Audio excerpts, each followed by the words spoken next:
A agenda econômica de hoje está discutindo o combate à inflação. Está aqui conosco o professor Newton Marques. Ele é do Centro de Estudos Avançados Multidisciplinares da Universidade de Brasília, UNB, e conselheiro suplente do Conselho Federal de Economia, o COFECOM. Participa dessa entrevista o jornalista Beto Almeida.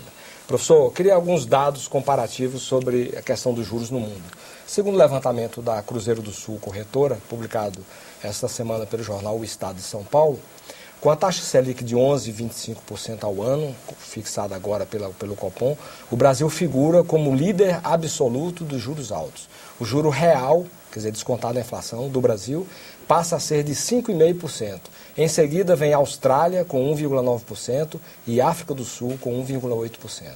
A China tem juro real de 0,7% e uma longa série de países cobram juros negativos. Entre eles, Estados Unidos, com menos 1,2%, a Rússia com menos 1%, França, menos 0,8%, a Argentina, aqui perto, 0,9%, o que faz, então, com que o Brasil esteja na contramão de todo o resto do mundo na questão de taxa de juros. Porque aqui nós adotamos, e infelizmente, a gente adota isso, um juro real muito elevado.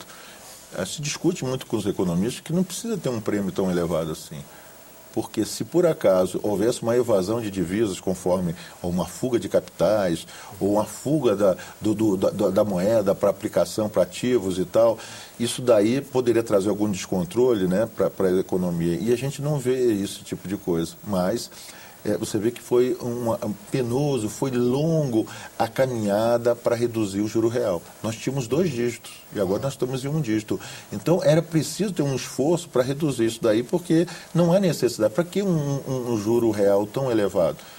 Não existe nenhum risco de moratória. Já chegamos em juro nominal de 1 dígito. O que você poderia, vamos dizer assim, defender esse juro real elevado para a economia nacional brasileira? Então, existe uma diversidade de taxas de juros em função das economias, das conjunturas econômicas desses países e também na crença.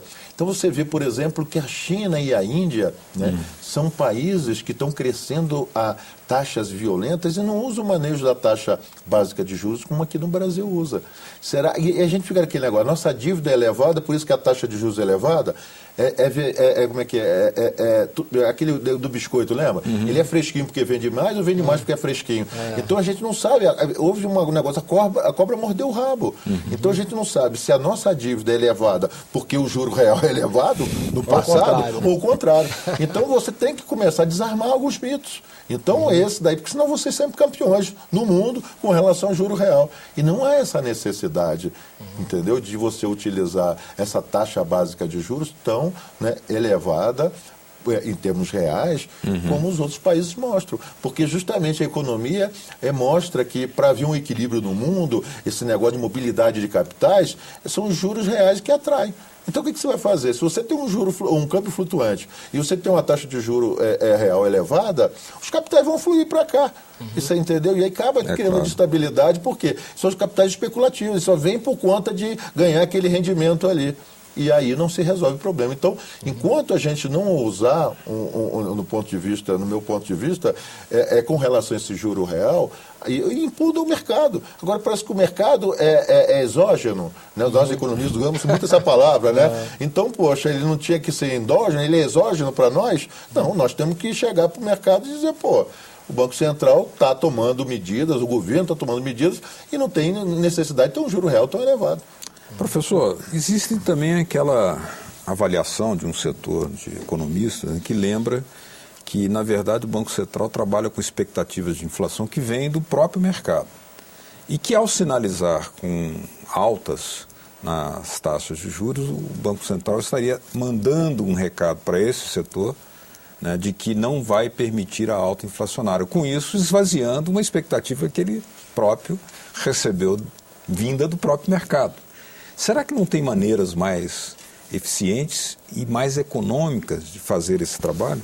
Verdade. Mais barato? Eu acho até que uma sugestão aí para a agenda econômica no futuro é trazer um cara do mercado e um outro economista para fazer um contraponto, para dizer assim, vem cá, como é que vocês constroem esses modelos? Porque uma época eu me lembro que eu estava até cedido ao Ministério da Fazenda e eu perguntei para um amigo meu que veio do Citibank, que fazia as projeções lá, e eu falei, como é que são os modelos? Todo mundo tem um mesmo modelo. naquela época, pode ter sido mudado, né, que já tem muito tempo. E aí, com isso, todos eles convergem para o número. Quer dizer, quando um ou outro sai, é porque ele quer se destacar. Se der certo, ele se destaca. Se não der, é um cara a mais que errou, uma instituição que errou. Então, esse é um problema sério, Beto.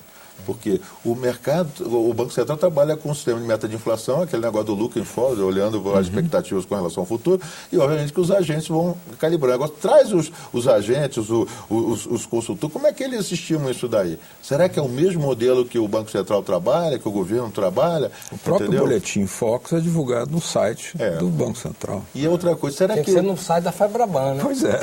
Será que o preço do alimento, por exemplo, não vai mudar lá no futuro? Eles têm tanta garantia de que eles têm um satélite, tem informação do satélite que vai saber que se vai chover mais ou chover menos em determinado lugar, e com isso as commodities vão... Quer dizer, essa é uma coisa que deve se discutir, porque eu acho que é difícil você imaginar que eles tenham essa informação tão balizada, né?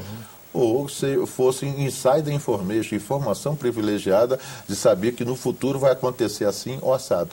Então, agora, com a elevação da taxa básica, o que eles fazem? O modelo reprograma tudo. Então, será que efetivamente, aí todos vão, né, mostrar que existe uma eficácia da política monetária e, com isso, calibra as reestimativas de preços por conta dessa elevação. Então, é uma discussão.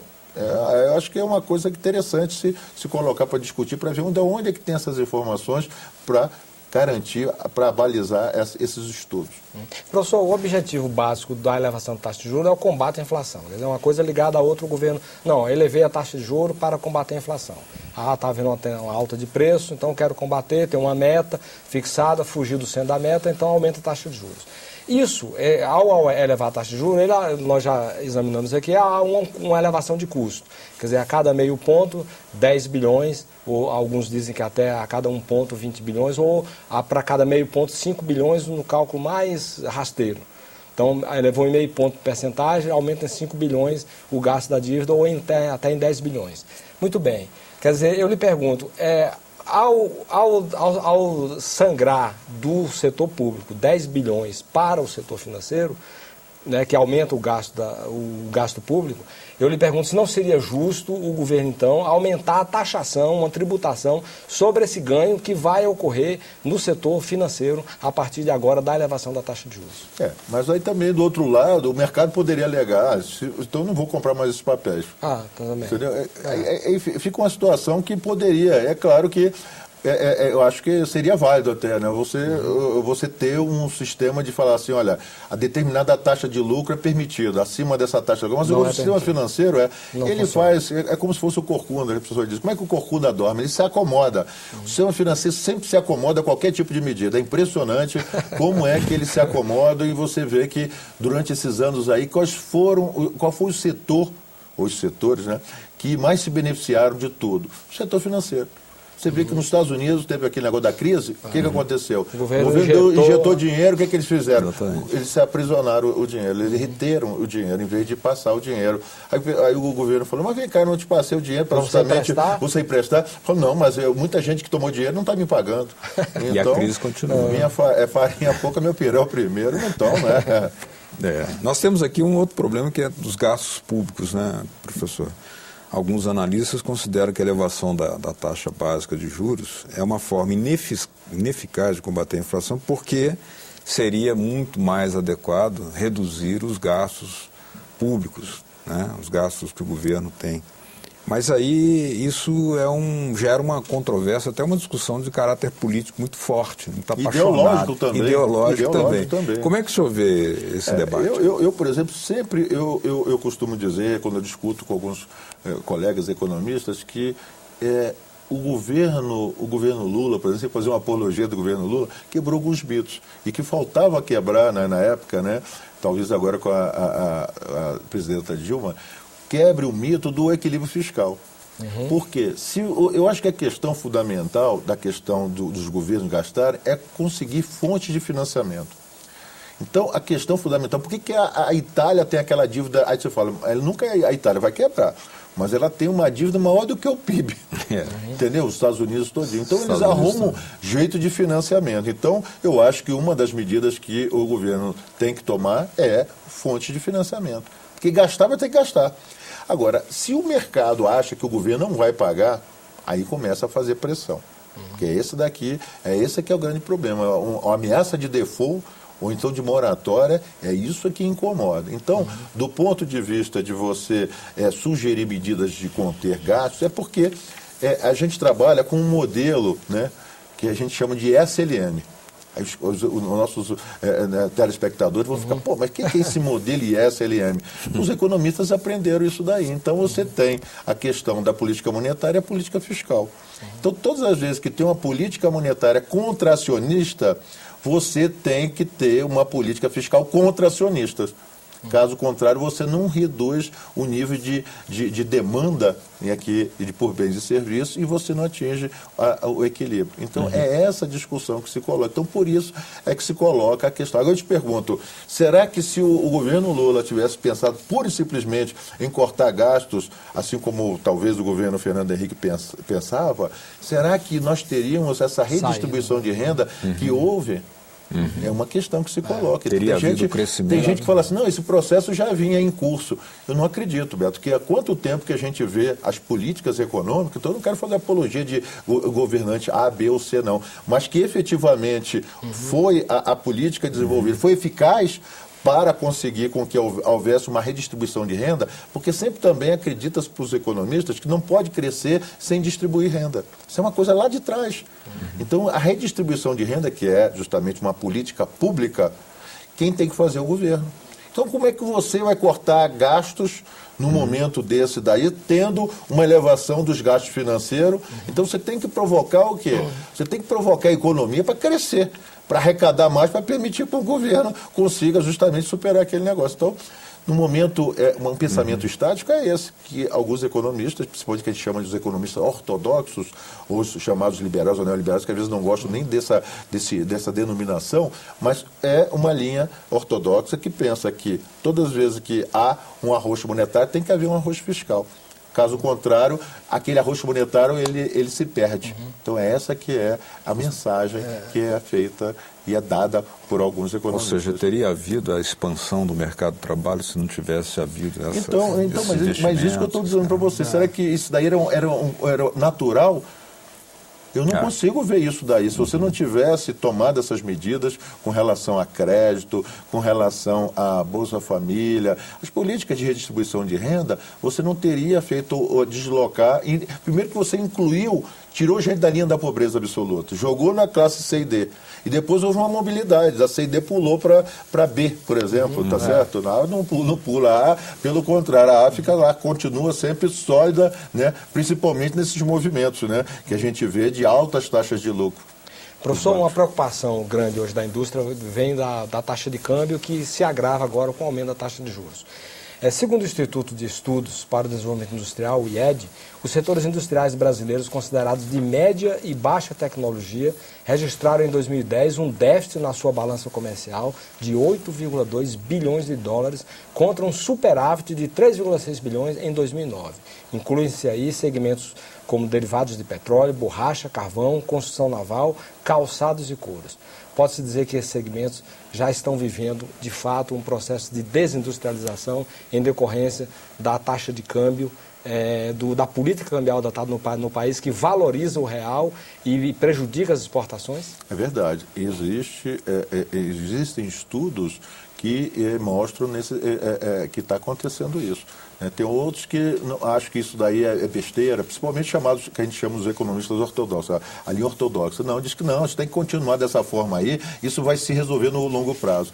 Mas, efetivamente, está havendo uma desindustrialização, porque a partir do momento que você tem, por exemplo, produtos lá fora mais baratos do que produzido aqui dentro, o que você vai fazer? Você, com esse dólar baixo, vai lá e compra. Tá certo? Então, e se você tem que conseguir faturar dólares e o mercado não está conseguindo, você procura exportação de produtos primários.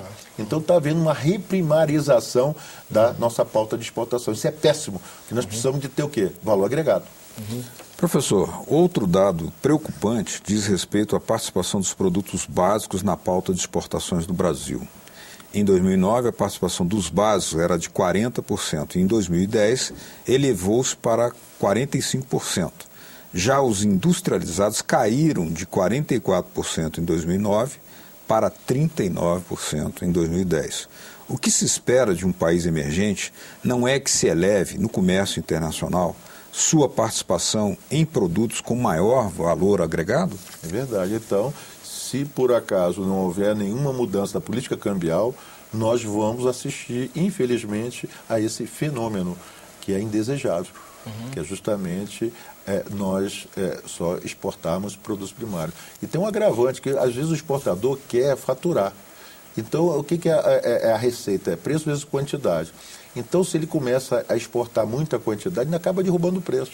Então, se você for ver o preço médio acaba sendo provocado porque você quer manter um determinado nível de receita. Então, se por acaso você tem que exportar 10 milhões de um determinado produto, mesmo que caia, vai provocar a queda de preço, mas você mantém a receita naquele nível. Então, isso é um problema que, se o governo não se preocupar, deixar esse câmbio flutuante do jeito que está, tende a agravar cada vez mais. Nós estamos aí tendo um crescente déficit em conta corrente, que é outra coisa que também os economistas dizem que isso é um sinal também que a economia está aquecida. Mas pode ser também que o câmbio esteja baixo também. E isso provoca o quê? Pressão nas importações. Você vai comprar produtos lá fora e se a gente não sabe quanto é que é difícil e duro e caro para o país ter uma taxa de câmbio de 1,60 e pouco, 1,70. Mas a pessoa vai lá para o exterior e chega e troca pelos verdinhos, troca pelas outras moedas, achando que é pura e simplesmente um balcão que você pode negociar. Uma taxa de câmbio, eu costumo dizer que ele é um preço público, não é um preço privado. Porque o governo ele é uma consequência das políticas macroeconômicas que são desenvolvidas. Mas as pessoas acham que é fácil você pegar e desembolsar tanto número de reais e comprar uma moeda estrangeira como se fosse uma coisa mais natural. Se não tomar medidas, o governo não procurar, principalmente agora o novo governo, não tomar medidas nesse sentido, nós vamos assistir cada vez mais uma situação, a gente vai chamar aqui eu de volta, outra pessoa, e a gente vai estar discutindo isso daí. Nós, economistas, nós temos que se antecipar aos fatos. Não adianta a posteriori, nós temos que trabalhar a priori. Por isso que às vezes alguns criticam a gente, chamando a gente de exumadores de cadáveres. Porque depois que está na horizontal, você diz que morreu de overdose, Nós temos que evitar, nós temos que tomar, sugerir medidas que sejam tomadas anteriores, entendeu? De forma antecipada e não esperar acontecer, porque aí já não adianta mais. Professor, voltando ao início da nossa conversa, que foi a questão exatamente da elevação do preço do setor de alimentos, pelo andar da carruagem, a China crescendo a 10,3%, como cresceu ano passado, um crescimento bastante elevado do PIB. Quer dizer, deve continuar demandando commodities do mesmo jeito que vinha demandando. Então, isso significa que vamos ter novas pressões inflacionárias e que o tratamento daqui para frente vai ser sempre esse, tratamento, aumento da taxa de juros? Bom, pelo menos o Banco Central está dando esse recado. Agora, se a gente imaginar que não vai se aumentar a oferta de commodities, a oferta de alimentos, para resolver essa questão, e se o tempo estiver sempre contra a gente, no mundo todo, né, frustração de safras, chuvas, geadas, aí realmente a situação fica difícil. Né? O que vai compensar? Será que o câmbio baixo compensaria isso? Que no passado o câmbio era o vilão. Né? Você lembra que os índices IGPM, os IGP subiu pra caramba, né? E agora você tem justamente, né, eles são vilões por outros motivos, e não pela desvalorização cambial, que como a valorização cambial era para ser, né, ao contrário. Então, é verdade, e o mundo todo agradece a China para continuar bombando, porque a China que é a locomotiva da economia mundial. Não é mais os Estados Unidos, não é mais a Europa, não é mais o Japão. Então, com isso, eles vão comprar bastante. O Brasil pode se candidatar a vender bastante para a China, né? Ainda sobre a temática da China, e parece que a visita do Hu Jintao aos Estados Unidos aí, e apesar das queixas do presidente Obama, a China não está disposta a mudar a sua política cambial, valorizando o yuan, como pretende os Estados Unidos. Se não vai valorizar, né, como quer o Obama, isso significa que a China vai continuar mantendo a sua capacidade forte de inundar o mundo com produtos, no mundo inteiro, inclusive no Brasil. Pode até ser bom para o controle da inflação, olhando por um lado, mas para a indústria brasileira, para o mercado de trabalho, é muito ruim. É péssimo. O que fazer? Olha, a OMC, né, a Organização Mundial do Comércio, não permite você tomar medidas retaliatórias. Mas você vai ter que ter medidas criativas para com que, né, enfrentar esse problema. Caso contrário, nós vamos estar numa situação péssima, né, porque competir com a China está difícil, né, com essa moeda atrelada ao dólar e da maneira que eles estão fazendo, e o preço, o custo deles é um negócio semi-servidão, parece, né, porque realmente, como é que consegue o custo do trabalho, né, influenciar tão pouco no custo final do produto? E o Agenda Econômica fica por aqui. Se você tiver críticas ou sugestões ao nosso programa, entre em contato conosco pelo nosso portal www.senado.gov.br/TV. Nós agradecemos a entrevista, a análise e as informações do professor Newton Marques, do Centro de Estudos Avançados Multidisciplinares da Universidade de Brasília, UNB, e conselheiro do COFECOM, Conselho Federal de Economia. Agradecemos também a participação do jornalista Beto Almeida. A você de casa que nos acompanhou, muitíssimo grato pela sua audiência. E até o próximo Agenda Econômica. Até lá.